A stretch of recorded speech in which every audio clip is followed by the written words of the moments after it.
এই ভিডিওতে আমরা আলোচনা করব বর্ধমান ইউনিভার্সিটির অন্তর্গত সিলেবাস দর্শন অর্থাৎ মেজর দর্শনের সাজেশন, যেটা তোমরা প্রথমেই থাম্বনেল দেখেই ভিডিওর মধ্যে প্রবেশ করেছো।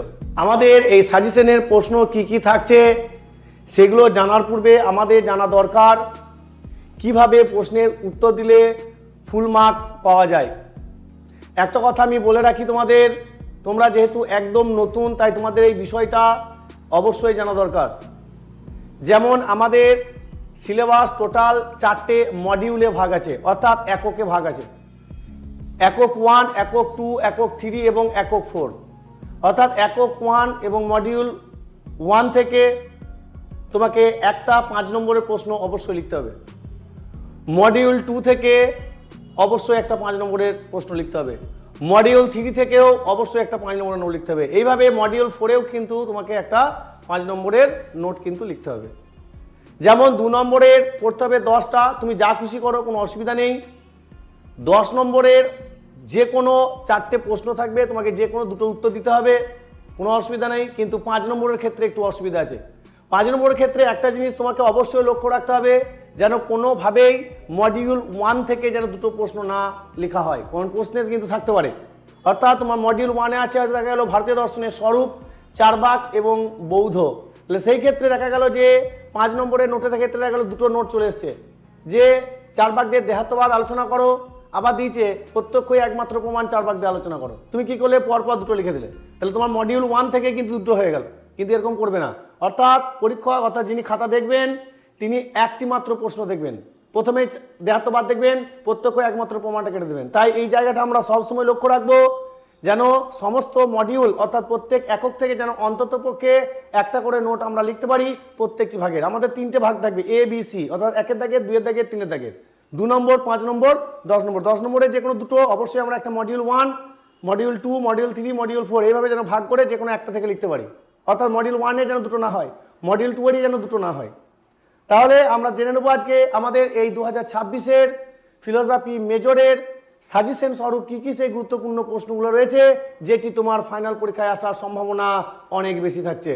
দেখো আমরা চলে এসেছি আমাদের মডিউল 1। এই মডিউল 1 থেকে আমাদের পড়তে হবে যে চ্যাপ্টার, সেই চ্যাপ্টার নাম হচ্ছে ভারতীয় দর্শনের স্বরূপ।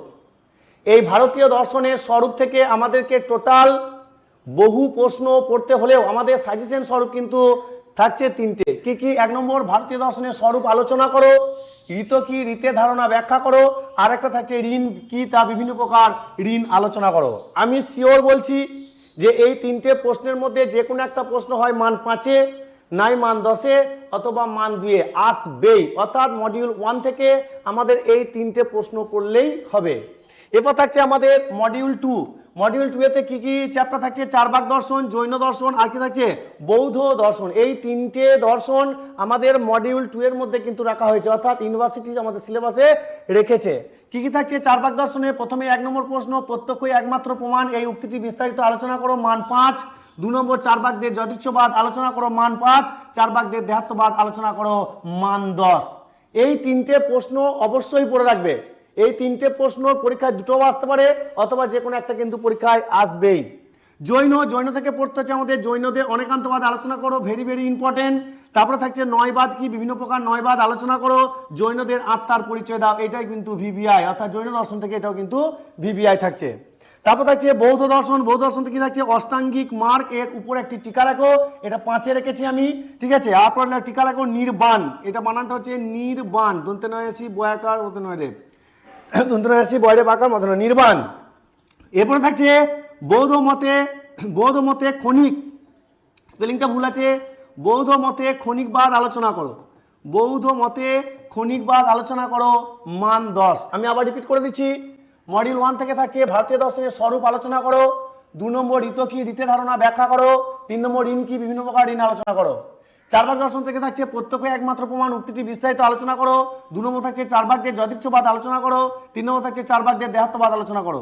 জৈন দর্শন থেকে থাকছে 1 নম্বর জৈন অনেকান্তবাদ আলোচনা করো, 2 নম্বর নয়বাদ কি, বিভিন্ন প্রকার নয়বাদ আলোচনা করো, জৈনদের আত্মা সম্পর্কের পরিচয় দাও।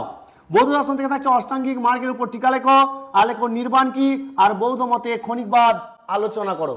এই ছিল আমাদের মডিউল 1 এবং মডিউল 2 এর সেই গুরুত্বপূর্ণ 2026-এর সাজেশনের প্রশ্ন।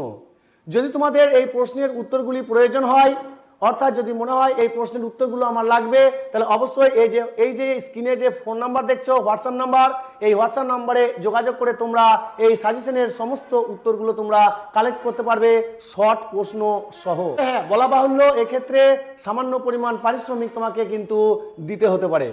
এইরূপ শিক্ষণীয় ভিডিও পেতে আমাদের আইএসপি তুফান খাদিম চ্যানেলকে সাবস্ক্রাইব করে রাখো। কেননা যদি তোমার মেজর দর্শন থাকে তাহলে সেক্ষেত্রে সেমিস্টার 2, সেমিস্টার 3, সেমিস্টার 4 এইভাবে যতগুলো সেমিস্টার আছে সমস্ত সেমিস্টারে কিন্তু এই আইএসপি তুফান খাদিম চ্যানেলটা তোমার উপকারে আসবে। এরপর আমরা দেখে নেব আমাদের মডিউল 3 এবং মডিউল 4 এর মধ্যে কি সেই গুরুত্বপূর্ণ সাজেশন প্রশ্নগুলো আছে। চলে আসছে আমাদের মডিউল 3। মডিউল 3 এর মধ্যে আমাদের কি কি চ্যাপ্টার রাখা হয়েছে? সক্রেটিসের যুগ আর প্লেটো যুগ। কি রাখা হয়েছে? সক্রেটিসের যুগ এবং প্লেটো যুগ। বলছে আধুনিক যুগের সময়কালের বৈশিষ্ট্যগুলি আলোচনা করো। থ্যালিসের মতে জগতের মূল উপাদানগুলি কি কি, এই প্রসঙ্গে তার বক্তব্য আলোচনা করো। আর থাকছে যে জেনো, এটা নাম হচ্ছে জেনো এর কূটাভাসগুলির পরিচয় দাও। এছাড়া থাকছে প্লেটোর মধ্যে কি থাকছে? প্লেটোকে অনুসরণ করে, পুরোটো হয়ে গেছে, প্লেটোকে অনুসরণ করে ধারণা তত্ত্বের পরিচয় দাও, মান 10। আর প্লেটোকে অনুসরণ করে ধারণা জগৎ এবং বাস্তব জগতের মধ্যে পার্থক্য আলোচনা করো। এই 10 এবং 5-এর মধ্যে যে কোনো একটা পরীক্ষা কিন্তু তোমাদের থাকবেই। যেটা লাস্ট মডিউল 4, এই মডিউল 4 এর মধ্যে থাকছে অ্যারিস্টটল, অর্থাৎ অ্যারিস্টটল একজন বুদ্ধিবাদী দার্শনিক। এই অ্যারিস্টটল, প্লেটো ছিলেন বুদ্ধিবাদী দার্শনিক। অ্যারিস্টটল কিভাবে প্লেটো ধারণা তত্ত্বের সমালোচনা করেছেন, মোস্ট ইম্পর্টেন্ট তোমাদের এবারে 2026-এর জন্য। এটাও থাকছে অ্যারিস্টটলকে অনুসরণ করে বিভিন্ন প্রকার কারণ আলোচনা করো, অথবা অ্যারিস্টটল কিভাবে আকার ও উপাদানের মধ্যে পার্থক্য আলোচনা করেছে। এই দুটো প্রশ্নের মধ্যে যে কোনো একটা মান 5 অথবা 10-এ কিন্তু থাকবেই। এছাড়া থাকছে দ্রব্য সম্পর্কে অ্যারিস্টটলের যুক্তি দাও। এই ছিল আপাতত আমাদের ফিলোসফি মেজরের 2026-এর সাজেশন। যদি এই সাজেশনের উত্তরের সাথে সাথে শর্ট প্রশ্ন তোমাদের প্রয়োজন হয়, আমি এর আগেও বলেছি, আমরা আমাদের গ্রুপের যে সমস্ত সদস্য আছে এবং এই হোয়াটসঅ্যাপ নাম্বারের সঙ্গে তোমরা যোগাযোগ করতে পারো। যদি ভিডিও ভালো লেগে থাকে তাহলে অবশ্যই একটি লাইক দিও। আজকের মতো এই পর্যন্ত, আবার দেখা হবে পরের ভিডিওতে।